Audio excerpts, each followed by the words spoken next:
ล่างตับหมูจะได้บะฮื้อข้าวล่างแป้งมันแบบนี้บอกเลยว่ามันมีขันข้าวกับเผาตับปะนี่อย่างเหมาะอย่างล้ำแต่เลยนะครับเมนูนี้นะสวัสดีครับพ่อแม่พี่น้องวันนี้ผมจะพาพี่น้องมาจัดเมนูกะเพราตับกันก่อนเลยนะครับตับนี่นะผมก็ไม่ได้กินมื้อเลยนะครับน้องผมเห็นเทคนิคนี่นะผมกินประจำนะครับกะเพราตับแบบนี้มีร้านอาหารตามสั่งอยู่ร้านหนึ่งนะครับสลายเขียวเนี่ยนะอย่างล้ำเลยนะครับนี่นะเขาขายจานละ15 บาทนะครับกินประจำเลยครับร้านนั้นนะสมัยตอนเห็นเทคนิคนะอย่างม่วนเลยนะครับน้องสมัยนั้นนะผมกินไข่จานเดียวกับอิ่มนะครับแต่เปลี่ยนผมนี่นะเบิ่น2เบิ่น3เลยนะครับกะเพราตับแบบนี้นี่นะกระต้มไทยโดยมักกะโรนีผมกำนึงนะโอ้ผมพอแล้วผมกินบ่ไหวเลยนะครับที่นี่มาเข้าเรื่องกันก่อนเลยครับหลังจากนั้นก็ไปเก็บใบกะเพรามาเรียบร้อยมาล้างพบสะอาดกันก่อนเลยนะครับนี่นะผมก็ปลูกเองนะครับเนาะปลูกด้วยน้ำนะครับเนาะผมไม่ได้ปลูกด้วยดินนะครับมันเก็บผลผลิตได้แล้วตัวนะครับบ่ต้องได้ซื้อเลยครับกะเพราแบบนี้เขาอยากกินเล็กๆน้อยๆแบบนี้เขากลับไปเก็บเอานะครับเนาะเขานี่นะประมาณ10 บาท5 บาทเลยนะครับจากนั้นก็ได้ตับหมูมาเรียบร้อยแล้วมาล้างพบสะอาดกันก่อนได้มาอย่างหนักเลยนะครับเนาะหมูวันนี้ผมก็ไม่ได้ย่างมดนะครับย่างไข่เกิงเดียวกับปอทันได้ตับหมูมาเรียบร้อยมาซอยมาหั่นกันก่อนเลยนะครับหลายๆคนอาจจะบ่ค่อยมักเท่าใดนะครับเนาะตับแบบนี้มีพี่น้องหลายๆคนก็บอกว่ามันขาวถ้าได้สูตรล้างตับของผมไปนี่นะบ่มีการขาวเลยนะครับตับหมูนี่นะต้องล้างให้มันดีนะครับเนาะครับบางอันมันจะขาวนะครับเนาะได้ตับหมูมาเรียบร้อยแล้วมาซอยมาหั่นประมาณนี้เลยนะครับอันที่พอดีกั๊นะครับเนาะบ่ต้องเอาใหญ่เกิน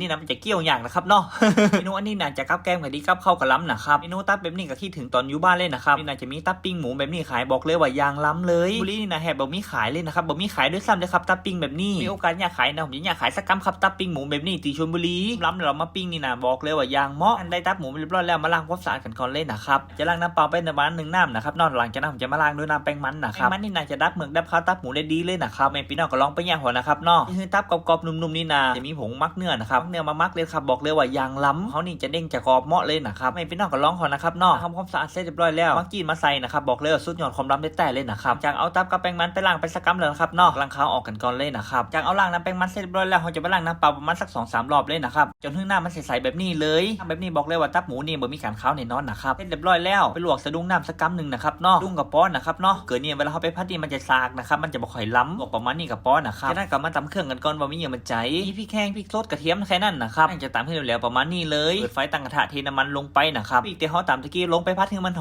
อมๆเลยนะครับหลังจากนั้นจะใส่ตับลงไปจะใส่ตับลงไปแล้วก็ก้นใส่ก้นขวายน้อยนึงนะครับนี่ก็มาปรุงรสชาติตามใจชอบกันก่อนแล้วครับว่ามีอย่างมันใจที่ผมใส่ลงไปน่ะก็เป็นชูรสนะครับนอกตามด้วยรสดีจะย่อยน้ำตาลลงไปน้อยนึงตามด้วยซีอิ๊วขาวและซอสฝาเขียวนะครับด้วยใบกะเพรานะครับบอกเลยว่าพัดให้มันหอมๆเลยนะครับนอกนี่น่าจะกับข้าวเหนียวก็ได้กับข้าวสวยกับหม้อนะครับไม่พี่น้องก็ลองไปย่างพอเดอร์เลยนะครับกับแกนี่ยิ่งเด็ดเลยนะครับเนาะ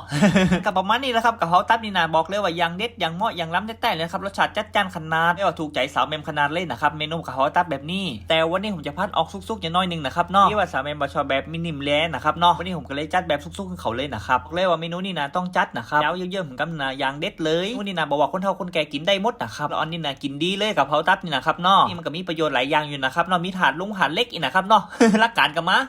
วันนั้นตอนผมกลับบ้านนั่นนะสาวแมมไปกินขนมเส้นน้ำย่อยนะครับเนาะป้าปีคนหนึ่งพอหน้าผมนะครับแล้วก็ยิ้มเข้ามาหากะจะบเดินเขาก็พอหน้าผมติ๊กๆนะครับเลยดูนะครับเขายึกยักนะครับเนาะเขาจะเดินออกจากร้านเนี่ยเขาก็เดินมาแล้วก็ยิ้มนะครับเนาะที่ยิ้มแล้วก็เดินไปเลยนะครับผมโอ้โหเหมือนกันนะเขายิ้มไหมนะครับเนาะเขามาตักได้เลยนะครับเนาะผมบอกยิงนะครับเนาะมาก็เลยถามสาวแมมนะครับเห็นผู้ชายคนนั้นก็ยิ้มเหมือนเขาจะเดินมาตักนะบอกว่าก็เห็นอยู่ยักอยู่เลยนู้นเป็นว่า นี่กระป๋องของปลาของคอนนะครับนอกกับเพาตับนี่นะโอกาสโปรเมพี่น้องลองจัดออเดอร์ก็ขอลาปีแล้วน้องไปเพียงตีนะครับไว้ป้ากันที่ไมเล่นนะครับเนาะผมจัดเมนูไหนก็คอมเมนต์บอกผมได้นะครับผมก็ขอลาปีแล้วน้องไปเพียงตีนะครับสวัสดีครับ